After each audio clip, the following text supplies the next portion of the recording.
We took an extensive look at the Denver Broncos going against the Los Angeles Chargers Week 1, and the good guys delivered on opening week. Seasons with endless promise have slowly evolved for both teams, and things are now a bit different.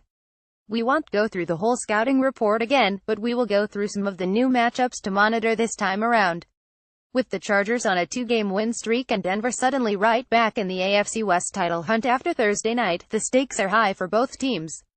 In the wild and unexpected 2017 NFL season, you never know what will come, and given how things have gone so far for both Denver and LA, this might all come down to the kickers. In case it doesn't, here's what to expect.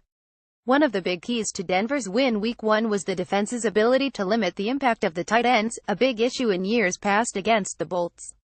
That might be an understatement, as the Broncos held Antonio Gates and Hunter Henry to a combined 2 grabs for 17 yards. Denver's struggles to stop tight ends have been one of their few weaknesses in the last few years, and after the promising start against Henry and Gates, things haven't gone for the best. Jason Witten was productive for the Dallas Cowboys, and the tight ends were key in Denver's 2 losses against the Buffalo Bills and New York Giants. With Justin Simmons' skills in coverage combined with Darian Stewart, expectations were that the issues in coverage against tight ends would have subsided, but that hasn't been the case. Simmons has had a few hiccups as of late, and some of those have come against TEs, like the touchdown he allowed to Evan Engram a week ago. The scheme hasn't helped the defense either, as there were far too many instances in which Engram was in single coverage on linebackers, a severe mismatch. You can bet Philip Rivers will pick those types of mismatches apart if they're served up on a silver plate.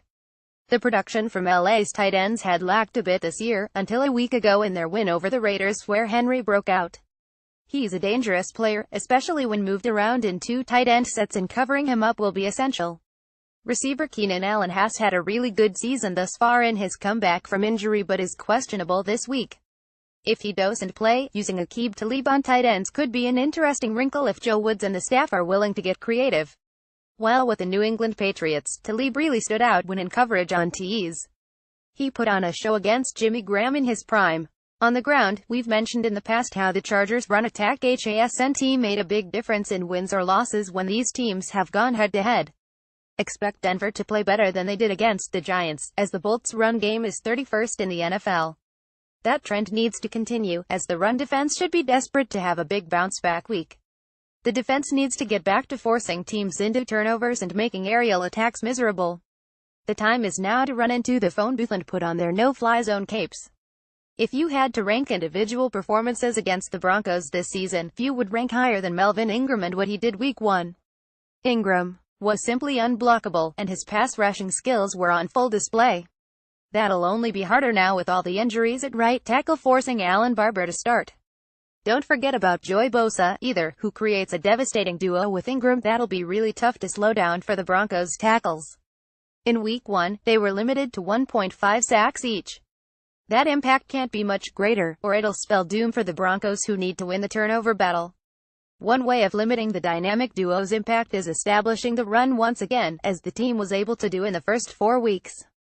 If Denver's unable to run it on the Bolts, it'll be officially time to panic, as they rank dead last in the NFL, allowing over 150 yards per contest. Without Emmanuel Sanders or Isaiah McKenzie, expect a heavy dose of 2 tight end sets, with a much more balanced play calling than what we saw versus the Giants. Virgil Green's blocking was crucial in establishing the run and giving a hand in pass protection Week 1. He'll have to be on his A-game this time around for Denver's attack to get on a roll. Just watch Green block Ingram. Mike McCoy used plenty of 2 tight end sets in the first game, expect to see much of the same. In the first matchup, Demaryius Thomas made some big plays, and Benny Fowler came up with some crucial red zone grabs. That's really where the game will be decided, in the red zone on Denver's end, as settling for Brandon McManus field goals won't cut it. In the first matchup between these 2 teams, the Broncos were brilliant in the red zone, in large part thanks to Trevor Seaman making plays with his legs, with his touchdown shake of Bosa and Fowler's touchdown pass coming on a bootleg. Since the Broncos' dominant game within the 20 against the Bolts defense, these 2 teams have gone in differing ways. The Chargers have since turned things around in the red zone, as they're the NFL's 5th best unit, allowing 40% of opportunities into touchdowns, while the Broncos' offense is 27th in the league.